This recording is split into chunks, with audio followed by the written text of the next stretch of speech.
It is no secret that Brawl Stars has been insanely successful, and arguably even more than Supercell's previous games such as Clash of Clans and Clash Royale. However, after the global release of Brawl Stars, there was a long period before we finally got the next global game, and that was Squad Busters. This game would be a lot more similar to Brawl Stars than their previous games, and there also are two other games currently in development, with the first one being Mo.co and the second one being Project Rise. And the interesting thing about all of these games is that they are very similar to Brawl Stars and Squad Busters, and it really seems like Supercell is moving towards these types of games, and they are essentially moving on from the Clash brand, which is what had previously made the company so popular and what made them billions of dollars. And the reason I say this is because all three of the Clash games they had announced 3 years ago are all now dead. And to make matters more interesting, it seems like Squad Busters came in to replace Clash Mini, and Clash Heroes was killed and essentially rebranded to Project Rise, and we'll talk more about that later in the video.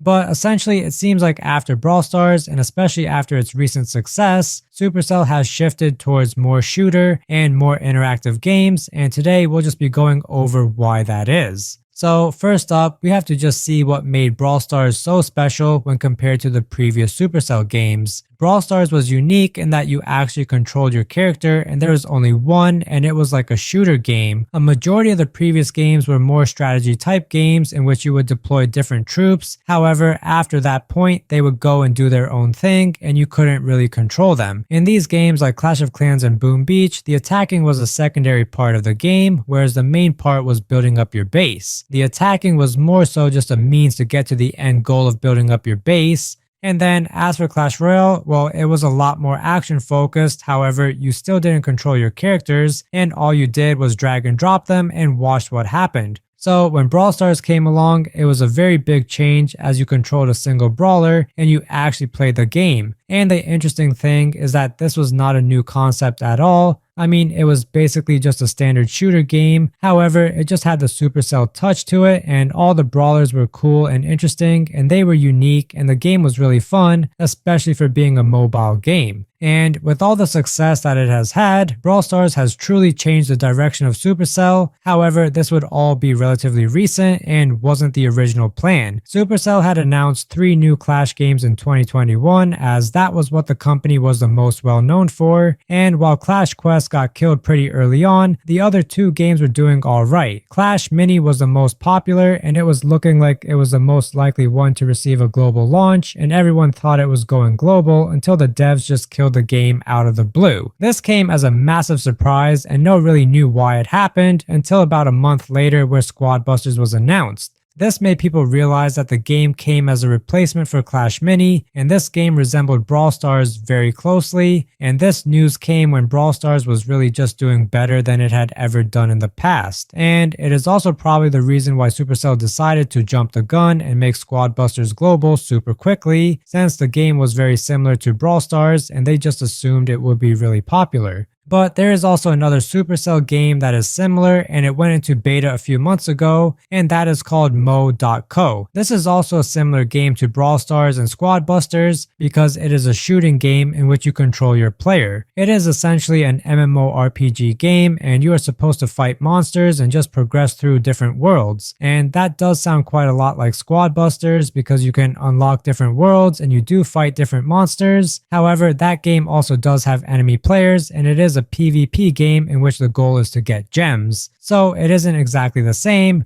but as for overall style and everything, it is pretty similar to Brawl Stars as well because you can have different abilities and stuff inside of the game just like in Brawl Stars. So overall, this game is a lot more similar to Brawl Stars than the previous Supercell games, and that just helps shows how big of an impact the success of Brawl Stars had on Supercell. But another really big example in my opinion is with Project Rise. Now, this is the game that would replace Clash Heroes, and that is a really key thing because the game itself isn't really all that different. I mean, the gameplay is very similar to Clash Heroes, and it does include many characters from the Clash universe. However, it seems like Supercell is just moving away from the Clash brand in terms of their newer games. Project Rise is still very similar to the last few games that we have talked about in terms of you being able to control your own character and it not really having anything to do with base building or something like that. And I think that it just was a really good example of showing how Supercell is heading away from Clash and now they're focusing more on games similar to Brawl Stars, and that is a pretty big deal.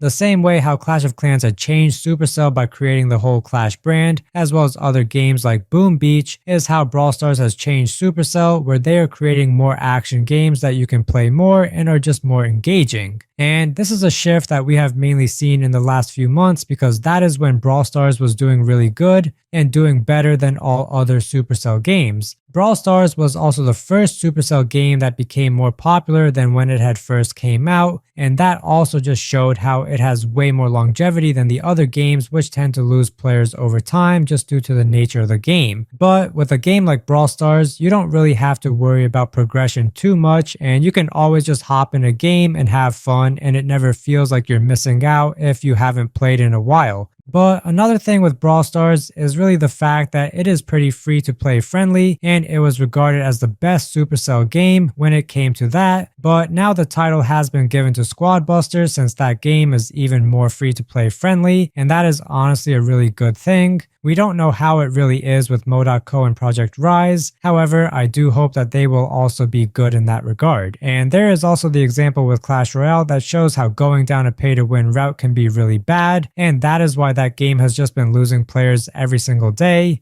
It is having a negative impact on the reputation of Supercell, and I'm sure that they don't want to make the same mistake again, so they are really trying to focus on a better future by taking what worked with Brawl Stars and applying that to their newer games. But overall, Brawl Stars has just had such a massive impact on Supercell as this is now their biggest game, and this game is also just more appealing to a much bigger audience than any of their previous games ever were. This game can literally be played by anyone and it doesn't require as much planning or extra effort when compared with games like Clash of Clans. This has just made Supercell realize that they need to focus on games like Brawl Stars since they really are the future of the company and they are the future of mobile gaming. And I say that because even though these shooter games have been around for a while, they were never exactly that good on mobile devices and they were never really executed properly. Most good shooter games were limited to people playing on computers and consoles, and mobile gaming was just seen as being fit for more simple stuff. However, Brawl Stars would change that as it brought forward a more complicated shooter game that actually made sense to be played on mobile devices since it was in third person and it wasn't first person like a lot of the other mobile games. This would just make Brawl Stars more visually appealing, along with the fact that the game was more cartoony and it would appeal to people of all ages rather than a game like Call of Duty, which targeted a specific demographic.